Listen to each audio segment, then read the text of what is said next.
Hello and welcome to the Gastric Health Show. My name is Dawn Boxall. This week we are talking about weight gain, and the title is Weight Gain Evidence Something Deeper is Going On? And I'm really just wanting you to see that weight gain is a symptom of something deeper going on. Weight gain has traditionally been thought to be the result of consuming too many calories and not exercising enough. And now I think we would all agree that eating every meal out and snacking on ultra-processed foods while being a couch potato is likely going to produce the picture of health you're striving for. But at the same time, there are individuals who only consume ultra-processed foods and they never work out and they're not overweight or obese. However, not being overweight or obese does not mean that you are healthy. So just because someone isn't experiencing weight issues and they don't have weight gain problems doesn't mean that they're healthy. So I think we've as a culture, we have gone down this path of weight. The outward signs of your weight is an ultimate determinant of your health. And it is just not true. I know plenty of people who have awful health and they are not overweight or obese. So again, I think, we're looking in the wrong areas sometimes. We're monitoring, certain indicators as our guide. And I think that's where you have to be careful. And don't get me wrong. There is a valid connection with, diet and exercise. But not everyone's weight gain is because they are eating too much and not exercising. That is just not the facts. You can weave in the genetic piece in this, and that's why some people are thin but are super unhealthy. The big picture is your body is always seeking balance. And when imbalances occur, weight gain is one indicator that something deeper is going on. So if you start noticing that, hey, I am putting on pounds, then it should be a red flag or just a reminder that, hey, something else is happening, what is occurring, what has changed, and maybe I should kind of look a little bit deeper into what has happened in the last 3, 6, 9, or 12 months. And that can really help guide you in making decisions about your health. So what are those deeper issues that can cause weight gain?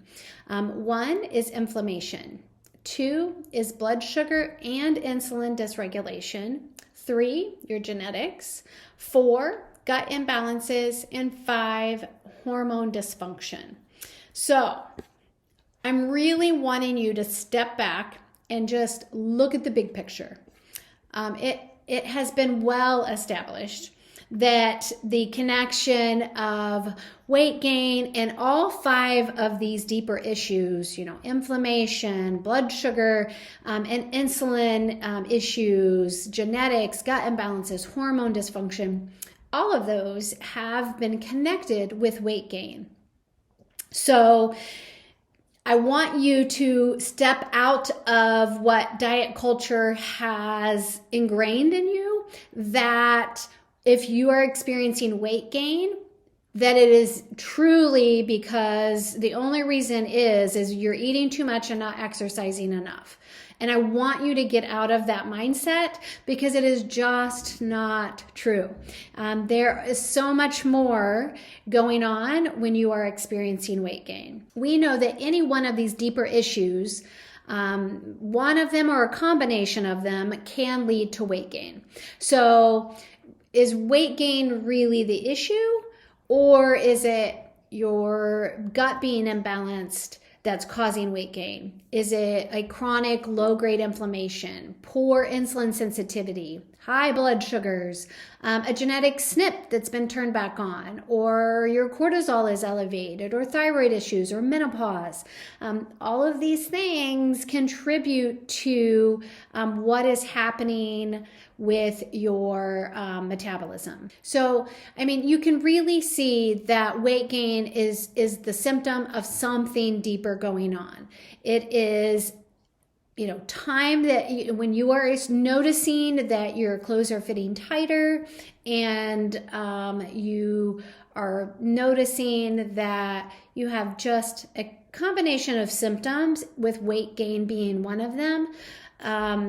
This is when you've got to get a practitioner that can be a good investigator and really kind of dig into what's going on. And I would say that's what I'd love to do. I'd love to kind of be a good detective and just go through what has been happening and what you are experiencing, and really kind of dig into, hey, what is driving this? Why did you already start gaining weight?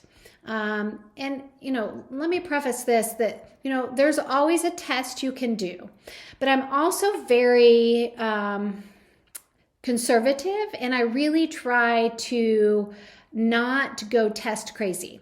So, sometimes we need just some basic panels, and it can really provide a lot of guidance.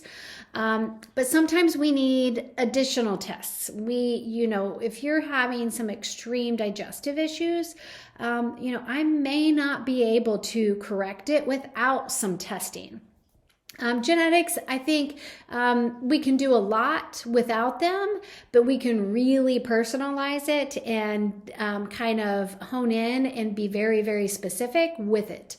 But then there's also just, the basic blood panels that really can provide some good information. So I'm always, as a practitioner, I'm always conscious of the costs of the test. And I'm always conscious of what this means for you and what you're going to have to financially contribute. So that's why I said I'm conservative in those aspects, and I don't try to jump right into testing. Although the practitioner in me does love that data and that information, because I feel like it really speeds things up.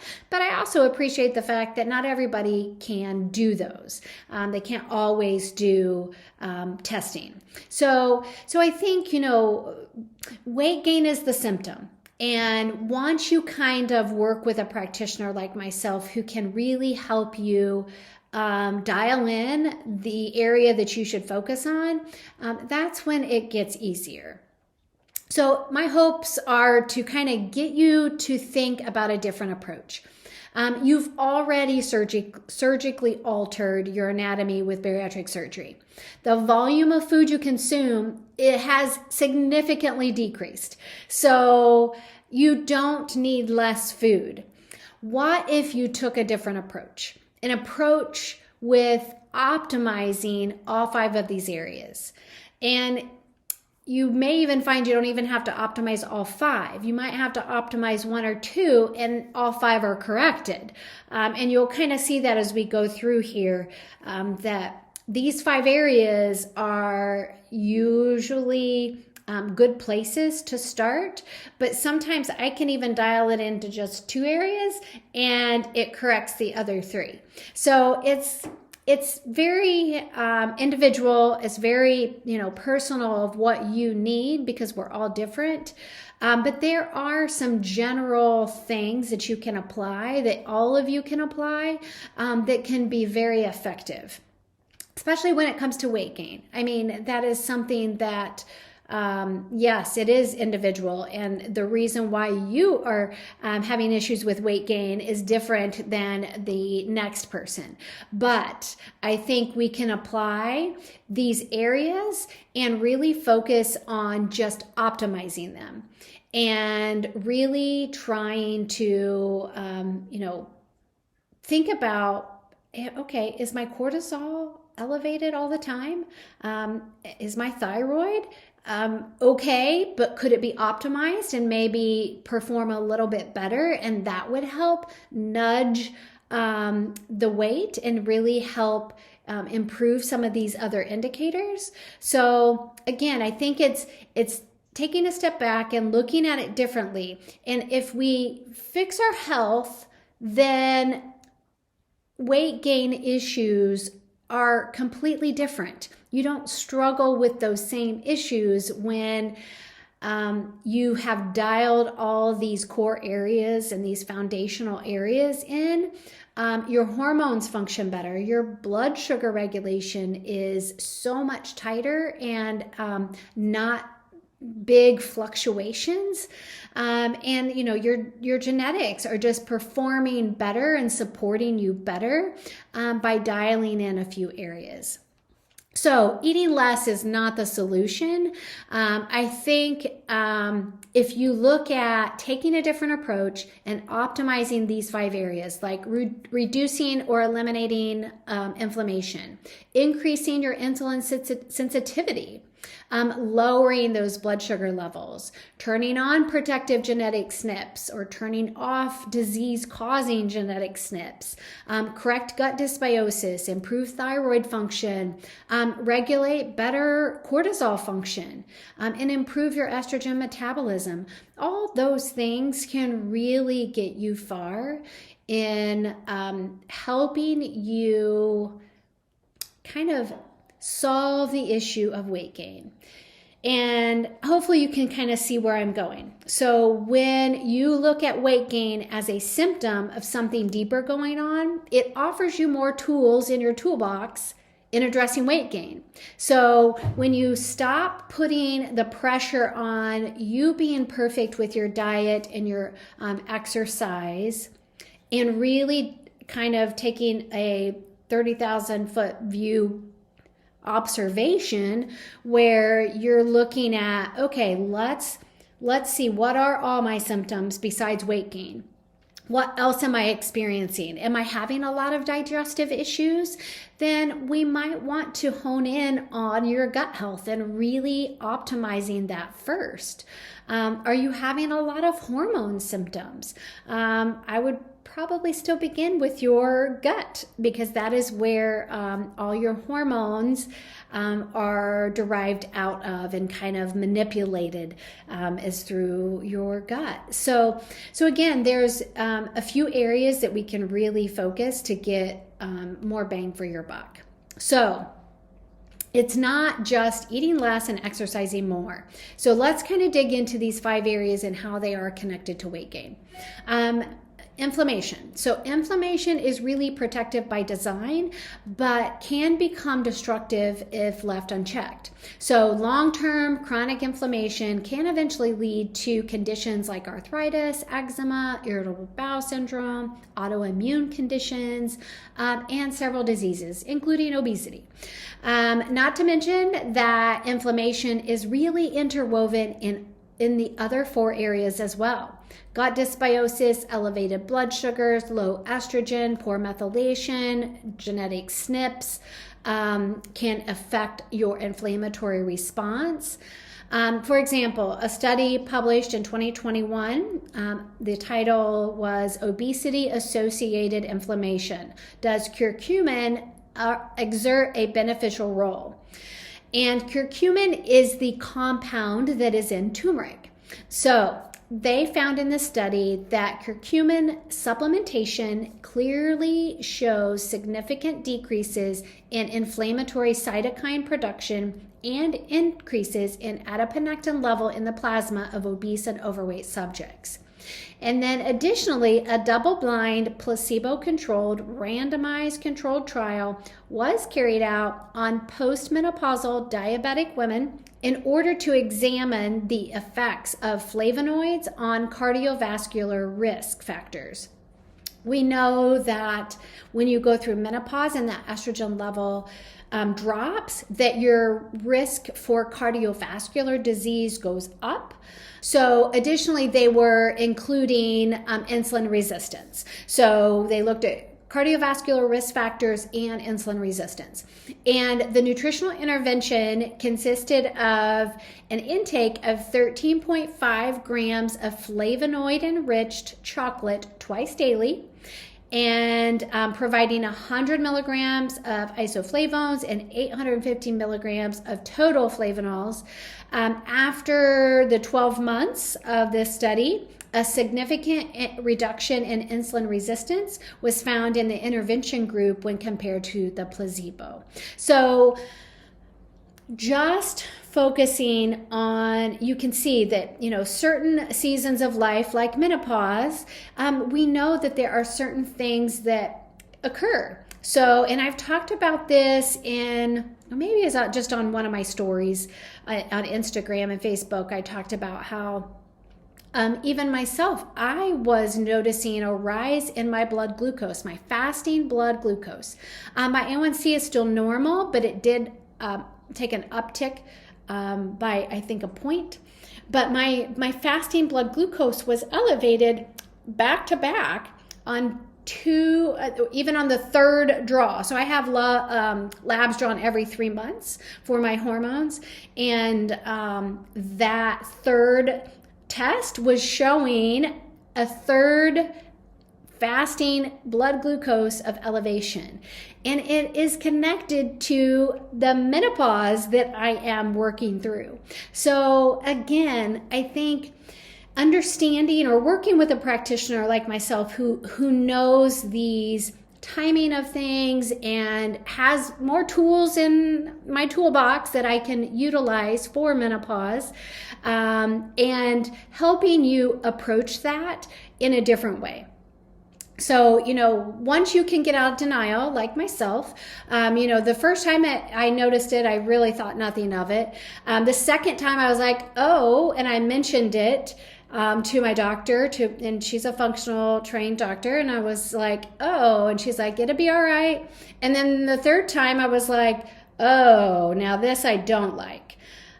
So I had to evaluate. I had to evaluate my behaviors and what I was doing regularly that could be contributing to that. And so I've made changes. So I'm excited to see what my next draw will be, and be able to hopefully see some improvements in that with the changes and shifts that I have made. So I'll update you when that occurs.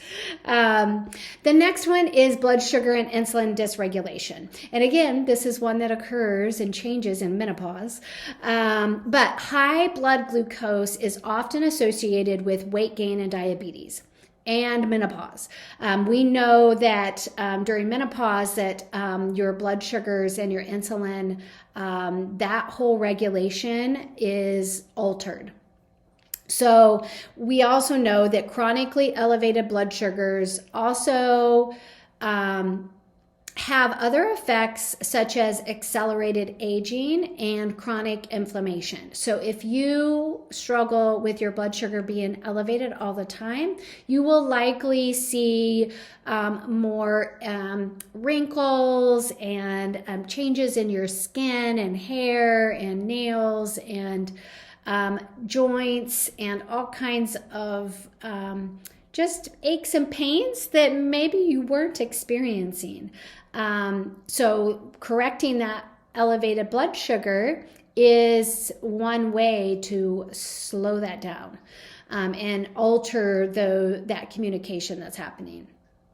So, and we also know that blood sugar and insulin dysregulation is really underlie every major chronic illness. So, and it even influences your hormones. So when those are off, even prior to menopause, you are going to have issues with your hormones. Then you throw menopause on top of that and bam, you're not going to feel great at all. You are going to have issues where that blood sugar is really going to be elevated and your pancreas is really going to need to produce lots of insulin. So now, additionally, insulin is manufactured in the body and is used to regulate glucose levels. And the way that insulin and glucose do their job is determined by certain genes as well as by other factors such as your weight, diet, and lifestyle choices. So, insulin is an important piece to monitor. And I would say that's where conventional medicine misses. They're not paying attention to that. So I really do encourage you to ask your providers for a fasting insulin.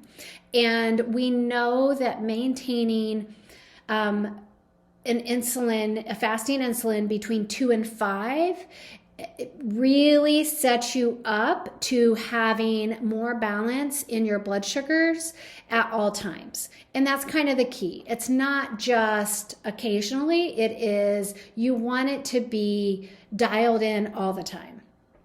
In a study that you'll have the links to, they found in diabetes, polyphenols were found to play an important role in suppressing blood glucose levels, enhancing the antioxidant status in pancreatic cells, and increasing the activation of PPARY. And the PPARY, these regulate the expression of genes. So it's important to, one, make sure that you are, yes, checking your fasting blood glucose, your hemoglobin A1C that your doctor is probably doing every year that you go to see them. If you do not see your doctor every year, please start doing that. That is step one. I don't know what other programs do, but we never did any of the A1Cs and lipid panels and stuff. We did not manage that at a bariatric center. That was deferred to a family physician. So make sure your family physician is checking that lipid panel and is checking that hemoglobin A1C. But additionally, ask them to check your fasting insulin. And that way you can stay on top of that. And they know that once it gets above 7, that you're already creating an environment that's making it more difficult to regulate your blood sugar. So, and then again, you're going to have issues with hormones. You're going to have issues with inflammation, aging. Again, blood sugar balance is step 1 in my book. The next one is genetics. And at no surprise, kind of genetics is your personal story of how your body manages cellular processes. And as you can see, genetics influence glucose and insulin regulation, your inflammatory response, but it can also influence your hormone metabolism. And all of these influence weight gain. So they're all connected to weight gain. And again, step back, and the word optimize should be something you should always consider, and always asking your practitioners. Yes, I understand that you're saying that these levels are normal, but what I am feeling physically is that I still have some work to do. So for example, say you have thyroid disease and you're still constipated and your hair is still falling out and you're just struggling with your energy, and you still have signs of hypothyroidism. And your doctor's like, nope, your levels look great. I don't know, maybe it's just you're getting older. Don't accept that. There is nothing wrong with asking your doctor to optimize it. And you have a range, you have reference ranges, tighter reference ranges they can use that can provide you with feeling better. So personally for me, I have hypothyroidism, and if I don't keep my thyroid numbers on the higher end of normal, I do not feel good. I do not feel like myself. So we as a doctor team, I have partnered with my doctor, and we have figured out that that's where I need to stay to maintain a health at a level that I physically feel good. And that's most important. You have to physically feel good. So don't be afraid to ask your doctor to optimize it. Could we optimize it? And I had to do this for my mom. She has dementia, and I went with my sister to the nursing home, and I was able to evaluate some of her blood work. We met with the nurse practitioner, and I was able to see that her TSH was elevated. They, of course, did not do a full thyroid panel, but her TSH was elevated. And I just advocated for her, is there any way that we could optimize this level? Because had I not brought it up, she was not going to do anything about it, because it was just barely elevated at the, just barely over the top end of what they considered a TSH to be abnormal. So I just advocated, can we optimize this? And she agreed that, yeah, let's put her on some thyroid medicine. And you know what? It did help, because my mom was having constipation issues, and she quit having constipation issues. So again, it's not being afraid to ask for that support. You are hiring those practitioners, and you want someone that you can team up with, that can that will listen to you and hear what you're saying about your health symptoms and what you need to move forward. And then you just have to be ready as a health participant, that you're going to actually do the work to put in to make the changes. Your doctor can up medication and support you in that way. But again, if they're asking you, hey, we really need you, to get some pounds off, then, or, if you're having weight gain issues or your health, you've got some, maybe your blood sugar is dysregulated. Hey, I really need you to get your blood sugars down. That doesn't necessarily mean that, your diet has to change 100%, but it might mean that you have to make some diet changes and figuring out what's not serving you and really honing in and making a choice. Okay, am I willing to make this change? As my blood sugars were showing a high fasting level, I had to make a choice. What am I going to do about this? Because it's my body. And what do I want to do to prevent it from further incline? Which was, really driven a lot by, the season of life I'm in. But it's also, there are things I can do to support myself and to help put the odds in the favor that gets brought back down.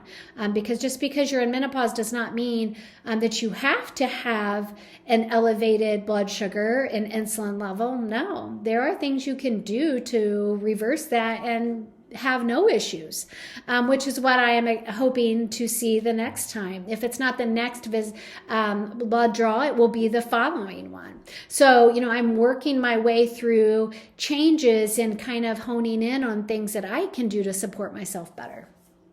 So, we know that genetics influence your glucose, your insulin, inflammatory response, your hormones, and weight gain. And there is a considerable inter-individual variability in your physical ability to lose, gain, and maintain a healthy weight. So we know that certain gene variations affect how we regulate the energy or the calories, and makes us more genetically prone to weight gain and slow weight loss. And hopefully you're seeing that there is no one-size-fits-all model when it comes to weight gain.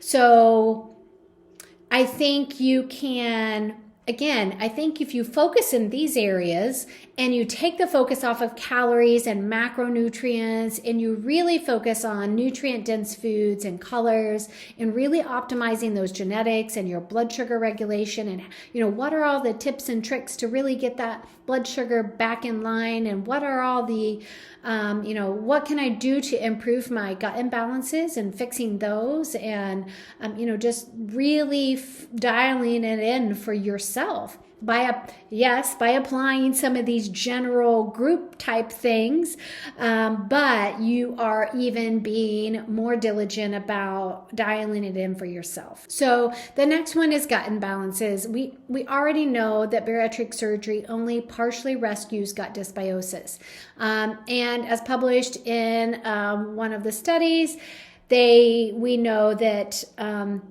obese patients going into surgery all have gut dysbiosis. So you have gut imbalances because you are obese. That is a connection we know exists. So dysbiosis is going to still be an issue after gastric sleeve and gastric bypass surgeries because bariatric surgery doesn't fully correct this. So to me, anybody who's been obese needs to correct their gut dysbiosis. Whether you do it before you have bariatric surgery or you do it after, it does not matter. It'd be awesome if you would work on it prior to it, but regardless, surgery is going to shift it and help put the odds in your favor for that to be improved more quickly. So either way, you still have work to do after bariatric surgery. Also, one study has shown that weight loss is associated in a dose-response manner with increases in gut microbiota diversity and reductions in intestinal permeability. And intestinal permeability is really known to, I would say, most people as leaky gut. So anytime you have an increase in intestinal permeability, that means you have a leaky gut. And we know that obese individuals have very low gut bacteria diversity, meaning they don't have many different strains and species of bacteria. So they are lacking a variety of bacteria in their gut, which again contributes to weight gain. So this is an important piece. So correcting gut dysbiosis, improving that intestinal permeability, and growing that variety or diversity of gut bacteria, adding in more species, is a powerful way to reverse weight gain. That alone, by correcting these, is a great way to shift the way your body is dealing with your metabolism. The next one is hormone dysfunction, and this is really a broad area because you have to consider thyroid hormones, your stress hormones, your sex hormones, any appetite and craving hormones. They all influence weight gain, so they're all part of that hormone piece. And anytime you have hormone dysregulation, weight gain is likely inevitable, kind of like the thyroid disease. If your thyroid is not optimized for you, weight gain is going to be an issue.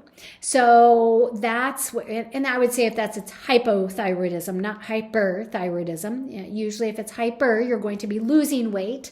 But when it comes to weight gain, if your thyroid is not optimized, that may be why you're having weight gain, because your thyroid is not optimal for what your body needs.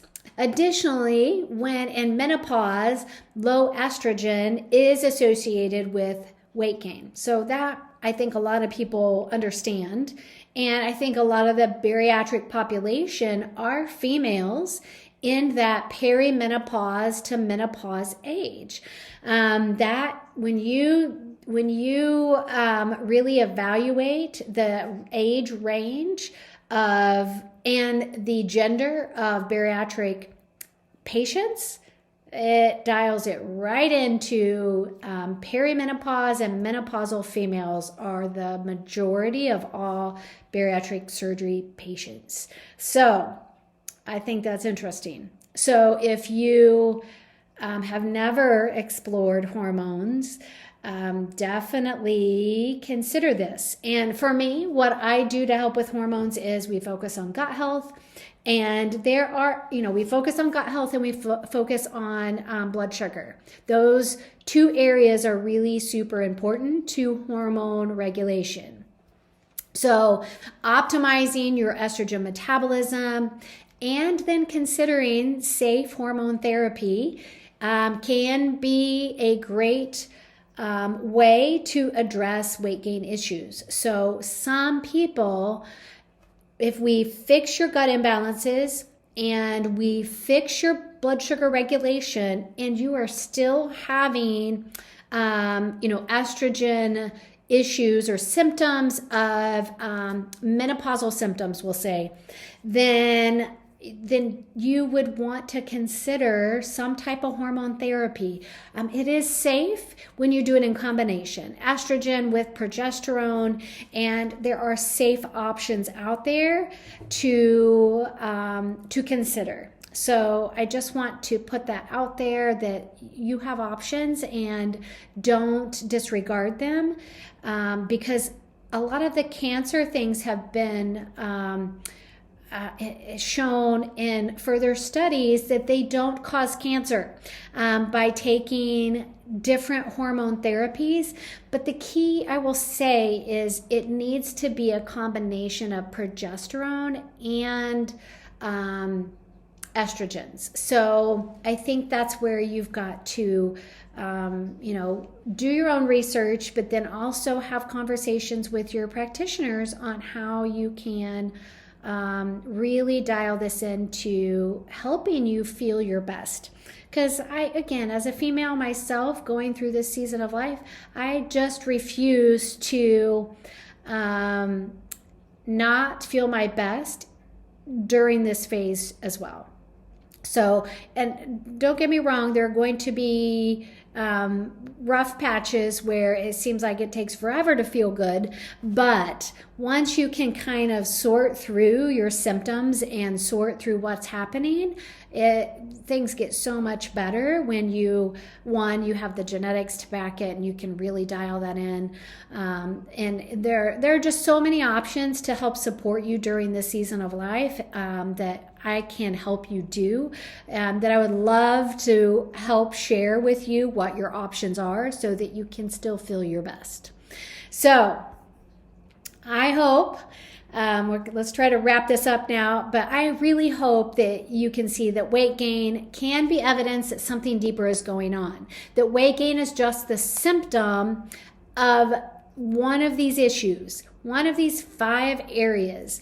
And I want to challenge you in thinking of doing a different approach, taking a different approach, and optimizing inflammation and your blood sugar and your insulin, your gut bacteria, your hormones, and utilizing just different tools or adding more tools to your toolbox to help address weight gain. And stop putting the pressure on, it has to be all food and exercise driven. Because I get it. When you have a lot of cravings and appetite regulation issues because of your blood sugar being out of balance and your insulin or your gut bacteria, because all of those can impact your cravings. I'm guessing you probably aren't eating your best. But we can shift those so that those cravings are in a better place so that you don't have to struggle and continually find yourself in making poor choices when it comes to food. This is why I created the Gastric Health membership, because you need a time, a space, and a place to connect with other people who are really focused to optimizing their health and improving the odds with dealing with weight gain, weight loss resistance, and hormone dysregulation, blood sugar imbalances, inflammation, gut imbalances, all of those things that influence your success after bariatric surgery. This is the place where you get to work through those protocols and those strategies because they work. And when you start applying some of these principles and really have the space and the time to mess up and try one thing and it not work, so we develop another plan and we try it a different way. Now, don't get me wrong, I can't make you do anything. So I can give you a new protocol every month for a whole year, but I can't do it for you. So it involves active participation. A gastric health membership involves active participation in the aspect of you implementing them. I can't implement them for you. All I can do is provide the information and the support, the motivation in the aspect of cheering you on, and be a shoulder to lean on when it's just hard and you just don't feel like doing it, and be here to tell you it's okay if you didn't do it, and know that you have the time and the space to get it right. And that's what the membership is for, so that you have that opportunity to work through what you really need to get the results that you're hoping for. So I hope this has helped, and I hope you can see that there are things you can do for weight gain, and it is definitely more than just eating less and exercising more. So you guys have a great week, and we will see you next time. Bye-bye.